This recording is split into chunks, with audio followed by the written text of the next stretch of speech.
औज़ुबिल्लाहिमिनश्शैतानिर्रजीम बिस्मिल्लाहिर्रहमानिर्रहीम। मेरा नाम है वैस बशीर। वेलकम बैक टू वैस अकेडमी। सो जी, जैसे कि आप लोग टॉपिक से समझ गए होंगे, आज का जो हमारे पास है टाइटल से भी आप समझ रहे होंगे कि जी जो टॉपिक हमने आज चूज़ किया वो है branches of accounting. Branches of accounting क्या है जी? टाइप ऑफ अकाउंटिंग इसे बोल सकते हैं जी। कितनी किस्म की हमारे साथ जो जिनका ताल्लुक होगा, हम वास्ता होगा ना, हम पढ़ेंगे जी। चलते हैं और वाइट बोर्ड की तरफ अब चेक करते हैं किस लिहाज से। सबसे पहली जो किस्म है वो है फाइनेंशियल अकाउंटिंग, सेकंड पे हमारे पास कॉस्ट अकाउंटिंग एंड थर्ड पे मैनेजरियल अकाउंटिंग। सो इन चीज़ों के हम फोकस करेंगे कि क्या चीज़ें हैं, इसको पहले डिफ़ाइन करेंगे, फिर इसमें हमने किस तरह क्या क्या चीज़ें पढ़नी है उसको हम एक्सप्लेन करेंगे। एट द एंड फिर हम इसके बारे में बात करेंगे ये किसके लिए हेल्पफुल होती है और फिर इसके इस्तेमालात कहाँ पे और किस तरह हम इसको डील करेंगे। सबसे पहले डेफिनेशन की बात करें तो फाइनेंशियल अकाउंटिंग, एक मिनट पहले सबसे पहले आप डेफिनेशन की तरफ जाने से पहले एक चीज़ आपने ज़हन में रखनी है, वो ये चीज़ रखनी है कि आप लोग को अल्लाह ताला ने ऐसा दिमाग दिया हुआ है कि जो कि हर एक चीज़ पिक कर सकता है, उसको प्रोसेस कर सकता है, सेव कर सकता है। सो ये घबराए बगैर कि आपको कोई चीज़ समझ आएगी या नहीं आएगी ये ना देखे करें, ये बस देखा करें कि अल्लाह ताला ने हमें एक ऐसा दिमाग दिया है जो कि हर एक चीज़ सेव कर सकता है, उस लायक होती है। अपने ऊपर यकीन रखें, इत्मीनान रखें और इंशाअल्लाह ताला आप लोग सारी चीज़ें सीख सकते हैं। ठीक है जी, चलते हैं हम वाइट बोर्ड की तरफ। सबसे पहले फाइनेंशियल अकाउंटिंग। अब इसकी डेफिनेशन की बात करें तो फाइनेंशियल अकाउंटिंग क्या है? Financial accounting is a field of accounting which is concerned with summary analysis and reporting of financial transaction in business. So ये तो डेफिनेशन की बात होगी। अब याद रखें, इसके बाद हमने ये चेक करना है कि ये क्या चीज़ किसके लिए इस्तेमाल होती है, इसके ऑब्जेक्टिव क्या है। ठीक है, it's show the financial position of an organization और कंपनी। ठीक है, ये फाइनेंशियल शो क्या चीज़ें हैं उसको एक्सप्लेन उर्दू में बाद में करते हैं। उसके बाद जी अब ये किन के लिए हेल्पफुल होती है, ठीक है, किसके लिए ये यूज़ क्यों बनाई जाती है।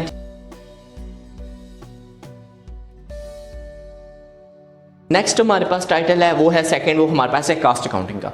अब कास्ट अकाउंटिंग क्या है? अगर इसकी डेफिनेशन की बात करें, ठीक है, it is defined as a systematic set of procedure for recording, reporting and measurement of cost of good manufactured, cost of goods sold and also the services rendered or services provided to customers. So ये आपने याद रखना है कि cast, जैसे कि आपको पता है चीज़ बनाने के ऊपर जो हमारे पास खर्चे होते हैं वो लागत होती है। अब कंपनीज इसको क्यों यूज़ करते हैं, अब इसके इस्तेमाल का है, क्या क्या चीज़ें फाइंड करने हैं। एग्जांपल के तौर पे आपको छोटी सी करते हैं। अब हमने फॉर एग्जांपल इस अकाउंटिंग में हम पढ़ेंगे रॉ मटेरियल क्या होता है, रॉ मटेरियल कितनी किस्में हैं, डायरेक्ट रॉ मटेरियल क्या है, इनडायरेक्ट रॉ मटेरियल क्या है, उसके बाद लेबर क्या है, लेबर डायरेक्ट कौन सी लेबर होती है, इनडायरेक्ट लेबर क्या होती है, FOH क्या होती है, उसके बाद हमारे पास कॉस्ट ऑफ गुड मैन्युफैक्चर्ड क्या है, कॉस्ट ऑफ गुड सोल्ड क्या है, फिर उसके बाद इनकम स्टेटमेंट क्या होती है। ये सारी प्रोसीजर हम इसमें फॉलो करेंगे कास्ट अकाउंटिंग में इंशाल्लाह ताला। मुश्किल कोई चीज़ नहीं। अब थोड़ी सी एग्जांपल आपको दे देता हूँ। व्हाट इज़ रॉ मटेरियल जी? रॉ मटेरियल क्या है? आप लोग फॉर एग्जांपल ऐसे हामाल जिससे चीज़ कोई बनाई जाती है, एग्जांपल के तौर पे अगर आपके पास कोई डाइनिंग टेबल है, आपके पास कोई टेबल है लकड़ी का, तो उसमें डायरेक्ट मटेरियल जो मटेरियल लगा है रॉ मटेरियल वो है लकड़ी। इतनी तो बात सबको समझ आ जाती काम। अब डायरेक्ट मटेरियल इनडायरेक्ट मटेरियल में क्या फ़र्क है? अब डायरेक्ट मटेरियल वो जो मेन चीज़ जो होती है वो हमारे पास है जो कि लकड़ी है। इनडायरेक्ट मटेरियल क्या चीज़ होती है? इनडायरेक्ट मटेरियल से मुराद वो चीज़ जो कि उसको संभल करने में, एक अच्छी शेप बनाने में काम दी। फॉर एग्जांपल ग्लू है, उसके बाद उसमें नेल्स हैं लगे हुए, उसके बाद उसकी सेटिंग है, उसकी फ्रेमिंग है, वो सारे ढांचे जो भी जिस तरह वो फिट को ओके तो देन फाइनल प्रोडक्ट में आया वो सारे इनडायरेक्ट मटेरियल होगा। अब लेबर की बात करें तो लेबर क्या चीज़ है? लेबर आपको पता है जी, वो बंदे जो काम करेंगे, जो काम करके जिन्होंने हमारे लिए वो चीज़ तैयार करनी है। ठीक है, ये भी बात ओके क्लियर होगी। उसके बाद अब डायरेक्ट और इनडायरेक्ट का ये क्यों फ़र्क आ गया? डायरेक्ट मटेरियल तो जिस तरह बात कर दी, डायरेक्ट मटेरियल के भी समझ आ गई, इनडायरेक्ट इसी तरह ये डायरेक्ट लेबर है और इनडायरेक्ट लेबर होगी। अब डायरेक्ट लेबर से मुराद है वो बंदे जो डायरेक्टली इन्वॉल्व हैं उसके साथ। फॉर एग्जांपल कोई फ्रेम बना रहा है, कोई उसको संभल कर रहा है, कोई उसके ग्लू लगा रहा है, एक्सेट्रा जी सारी वो बंदे जो कि मतलब ये कि डायरेक्टली तौर पे वो इन्वॉल्व हैं, यानी जो लेबर जिसको हमने हायर किया है कि आप ये चीज़ बनाओ, वो हमारे पास डायरेक्ट लेबर होगी। इनडायरेक्ट लेबर क्या होगा? इनडायरेक्ट लेबर हो गए सुपरवाइज़र, जो उनके ऊपर चेक एंड बैलेंस कर रहे होंगे, हाँ ये काम कर रहे हैं या नहीं कर रहा। सो ये चीज़ें हमारे पास लेबर है। FOH क्या है? अब याद रखें जिस वक्त हम कास्ट कर रहे होते हैं तो सारी वो कास्टें जो इनडायरेक्ट मटीरियल और इनडायरेक्ट लेबर में शामिल होती हैं। ठीक है, जो डायरेक्ट मटीरियल और डायरेक्ट लेबर को छोड़ के तो वो जो सारी कास्ट होती है उन्हें FOH कहते हैं। FOH stand for factory overheads. So then हम ये आगे डिफाइन करते हैं। फिर कास्ट ऑफ गुड मैन्युफैक्चर क्या है कि जो चीज़ हम बना चुके हैं, मैन्युफैक्चर हो गई, उसकी लागत कितनी है। फिर कास्ट ऑफ गुड सोल्ड क्या है कि जो चीज़ हम बेचेंगे, अब बेचेंगे तो उसकी असल लागत कितनी हमें पड़ी। अब फॉर एग्जांपल हमें एक चीज़ 10,000 की मिली और अगर हम 10,000 की बेचें तो फ़ायदा कोई नहीं होगा।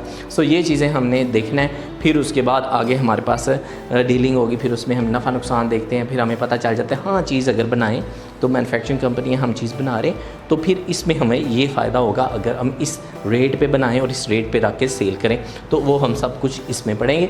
सो ये आपको उम्मीद है कि समझ आ गया होगा। उसके बाद मैनेजरियल अकाउंटिंग। मैनेजरियल अकाउंट के सिंपल फॉर्म ये करें combination of the financial accounting and cost accounting reporting.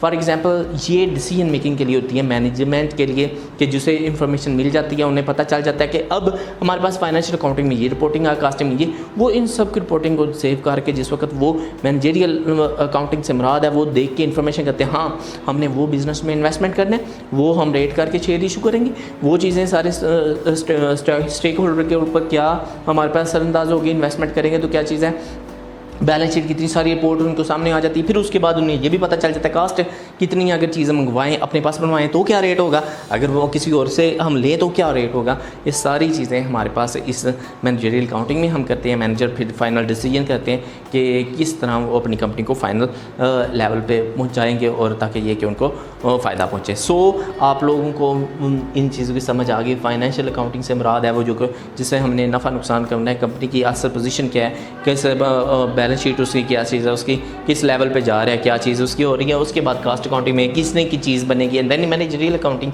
आपको पता चल गया कि मैनेजर्स के लिए इन्फॉर्मेशन होती है ताकि वो डिसीजन मेकर फाइनल कर सकें कुछ चीज़ बनाने के ऊपर और इन्वेस्टमेंट करने के ऊपर उनको इन्फॉर्मेशन हो कि कहाँ करेंगे और कहाँ पे उनको ज़्यादा फ़ायदा होगा। सो ये चीज़ें आपके पास हैं, ये 3 ब्रांचेज़ हैं। उम्मीद है आपको ये समझ आ गया होगा। सो कोशिश करें, अच्छा कमेंट करें, अगर किसी जगह परेशानी होती है तो बार बार पूछें। थैंक यू सो मच और अपना और अपने प्यारों का ख्याल रखें। Thank you so much. अल्लाह हाफिज़।